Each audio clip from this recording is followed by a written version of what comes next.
आएगा तो पहले तेरे पास आएगा। क्या आएगा? जब जिन आएगा तो पहले तेरे पास आएगा, क्योंकि सच्चाई छुप नहीं सकती बनावट के उसूलों से कि खुशबू आ नहीं सकती कभी कागज की। तो शाफी तो तुम हो नहीं। एक ऐसा ना हो गया आदमी तुम्हारे से कहीं चला गया, दूसरी जगह ठीक हो गया, तुमको ये वहां क्यों ठीक हो? ठीक हो गया, अल्लाह ने उसको वहां से शिफा दे दी थी। बड़ा काम तुमसे करवाया क्योंकि वो उससे नहीं हो सकता था, और छोटा काम उससे करवाया क्योंकि वो तुझसे नहीं हो सकता। समझ आ गई? अब बाज लोग एक तावीज वाले होते हैं, उनसे दम अब वो शिफा है, लेकिन ये बड़ा उस तावीज से नहीं कटेगा। अल्लाह पहले तुम्हारे पास भेजेगा शादियों के बाद, तुम बिल्कुल पूरे जादू को ईंट पींट सब खत्म कर दोगे। जब वो सब खत्म हो जाएगा फिर वो तावीज उस पर असर करेगा। अगर वो पहले वहां चला जाएगा वो तावीज उस पर असर नहीं करेगा। तो बड़ा काम तुमसे करवाता और छोटा काम उससे करवाता, ये भी एक निजाम है। लेकिन अगर उस बड़े असर के साथ वो चला गया उधर तो वो उसको नहीं काट सकेगा, वो वापस तुम्हारे पास। बस अल्लाह ने नसीब रखे हर किसी के किसी, तुम सीख करके अल्लाह वली लाड़ो, अल्लाह वली लाड़ो। यहाँ मेरा मरीज चला गया, उसको मैंने तुम्हारे को इसलिए नहीं सिखाया तुम मरीजों के लिए लड़ो, हमने इसलिए सिखाया तुम अल्लाह को पहचानो और खिदमत खल्क करो। तुमसे नहीं और किसी और से हो रही तो होने, वो भी तो खैर का काम कर रहा है। ये जाली जितने भी हमारे बैठे होंगे जिसको कम, इसलिए कुछ नहीं कहते, कम से कम लोग ये कि सही लोगों के पास लोग जाने से अकीदत तो बच जाते हैं। तुम उलमा को इस पे लाना चाह रहे हो, मुझे कोई मार्केट बनाने का शौक नहीं है। तुम लोगों में कमजोरी है, मैंने दो चीजें कमजोरी है, एक तो तुम सेठों से घूमते बहुत हो, अपने मोकिलीन से।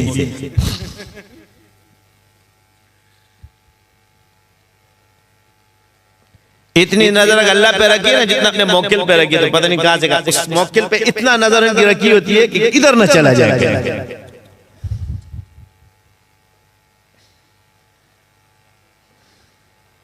मैं आपको वो बनाना चाह रहा था कि इन मोकिलीन की नजर तुम पर हो।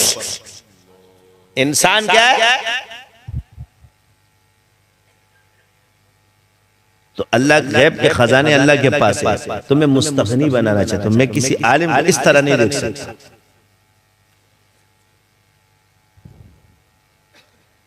मैं किसी आलिम को किसी सेठ से तवाफ करता हुआ नहीं देख सकता। मेरा अपना मिजाज है, मुझे इस चीज पे गुस्सा आता है।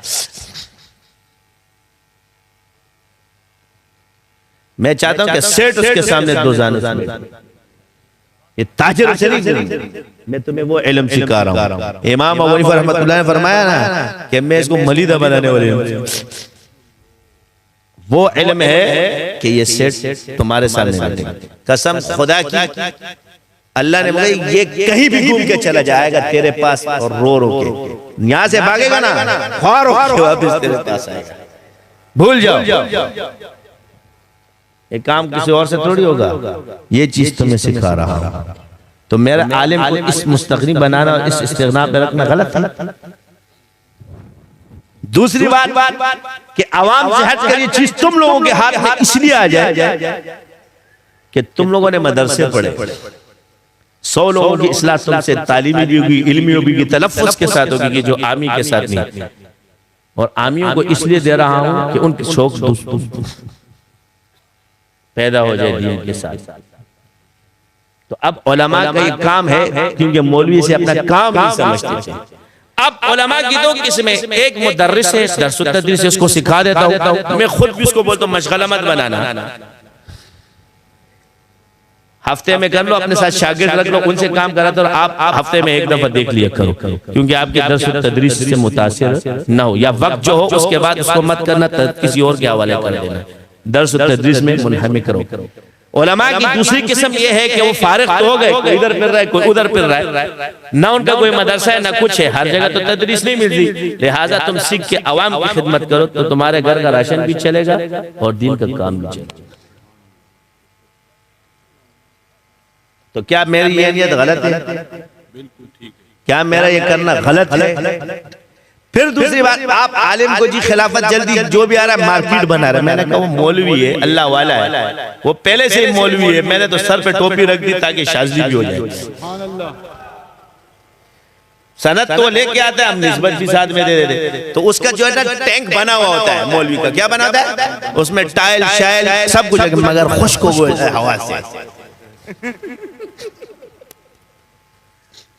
तो तुम लोग क्या करते हो, पहले उस टैंक को साफ करते हो, ये करते हो क्योंकि तुम्हारा पानी खड़ा है, वो खराब हो जाएगा। मेरा पानी समंदर है, मेरे सामने तो सिर्फ टैंक रखना है, जारी पानी आगे से निकल जाएगा। खड़े पानी को दूसरे टैंक में डालने के लिए पहले उसको पाक करना पड़ेगा। मेरे सिलसिले में नापाक टैंक भी आएगा, समंदर में जुड़ेगा, सीधा पानी भर गया, पाक हो गया ना।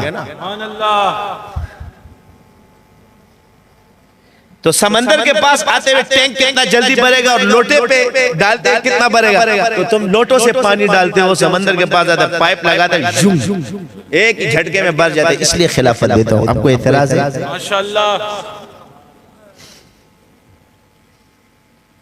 और आवाम का टैंक बनाता हूं पहले, क्योंकि टैंक अब इनका नहीं बना, उनको पहले जिक्र कराओ, अस्कार कराओ, सब कुछ कराओ, टाइले वाइले लगवाओ, फिर पानी छोड़ो। अब मेरे ख्याल से मौलवियों की ये दलील काफी है, मंतकी भी और फलसफाना भी। अब मैं तरबूज और अंगूर, तरबूज और बेर का समझ में आ जाना चाहिए तुम्हें। तो आगे से क्या कहते हैं, इनके पास कोई नहीं आता है, मार्केटिंग कर रहे हैं, मार्केटिंग। ये बात गलत है कि आप एक शख्स को खिलाफत पहले से दिन का काम करो। तो क्या पिछले बुजुर्ग दिन का काम नहीं कर रहे थे? बात यह है कि ये शोभा अलग है, शोभा जल्दी सिखाते, वो सीखते। अल्हम्दुलिल्लाह हमने जितनों को खिलाफत दी, क्या उन्होंने मनाजिल तय नहीं किए? सारे उलमा ने किया, अल्हम्दुलिल्लाह कर रहे हैं। इस सिलसिले का असर ही यही है। एक दफा एक बंदे को इजाजत दी, उसको पर्चा रखा, उसकी बेगम कहती है कि ये पर्चा जब से आया ना, मेरा दिल कर रहा है कि मैं कसरत से जिक्र करूं।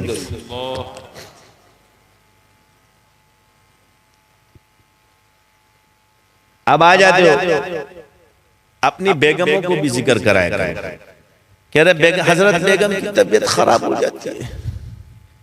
बेगमों, शाजियों के बेगमों, खुदा का वास्ता जिक्र करो ना, तबीयत खराब ही रहेगी तुम्हारी, क्योंकि तुम्हारी पावर कम है, उसकी पावर ज्यादा है। 10-10 धमाके होते रहेंगे, तेरा पेट खराब होता है। लिहाजा लेवल में बराबरी होनी चाहिए। तेरा फेस कमजोर है, उसका फेस ज्यादा है। डंडी मार, जितनी भी डंडी मार बेगम है, सब बीमार। और दूसरा डरती क्या है, यहां चली जाएगी कहीं मेरा शौहर दूसरी शादी न करे। क्या खौफ होता है? इस डर के मारे भी किताब नहीं, इसको पढ़ूंगी तो कहीं शौहर दूसरी शादी न कर ले। ये तो हाल है, मोमिनीन बने हुए हम लोग। क्या अल्लाह के हुक्म में, भाई किस्मत की बात है, तकदीर। शादियों के पास इनका और कोई काम नहीं, शादी करने के लिए बहाने बनाए। तो सवाल ये कि बगैर बहाने की शादी नहीं होगी। ये जितने तेरे अब्बा ने की, तेरे दादे ने की, बहानों से किए। कोई ना कोई बहाना बन जाता है शादी का। बंदा इलाज का जिसके नसीब में लिखा होगा, अल्लाह उसको उसी तरीके से भेजेगा। अगर इसी तरह शादी होनी थी तो जितने खवातीन आती है हमसे कहती हमारा रिश्ता नहीं हो रहा, उनको तो तावीज दे दे के हम थक जाते हैं, रिश्ते उल्टा हम पे बोलते तुम लोग वही जादी, मेरी शादी क्यों नहीं है? हमने कहा भाई हम जादू काटते हैं, किस्मत नहीं बदलते। किस्मत बदलना अल्लाह का काम है। अब मखलूक ने हर चीज अल्लाह से वाबस्ता, बंदे से वाबस्ता करते, गलत है। रिज़्क भी तुम दोगे, निकाह भी, शादी भी तुम कराओगे। ओ भाई शादी हम नहीं कराते, अल्लाह कराता है, रिज़्क अल्लाह देता है। हम जादू काटते हैं, जादू। तेरे रास्ते में जितनी बंदिशें थी वो साफ कर दी। आगे से जाली का बच्चा बैठे होगा, कर सकते हैं मगर करता नहीं। मैंने कहा मेरी मत मारिए, गालियां सुनने के लिए नहीं कर रहा। आप उनकी गालियां क्यों सुनते हैं? इसकी वजह यह है कि किसी जाहिल और गुमराह के साथ फंस ना जाए, क्योंकि गुमराहों में क्या है, गिरा हुआ है। इतना तो अच्छा है ना, जब फंसता है तो तेरे पास आता है। तू भी दरवाजा बंद कर दे तो तूने तो उसको तबाह कर दिया। तो अपने दरवाजे खुले छोड़ो, चाहे गाली दे, घूम के तेरे पास ही आएगा। क्योंकि हर जाली इल्म वाला ये कहता है, कर सकता, करने वाला है तो सिर्फ यही है।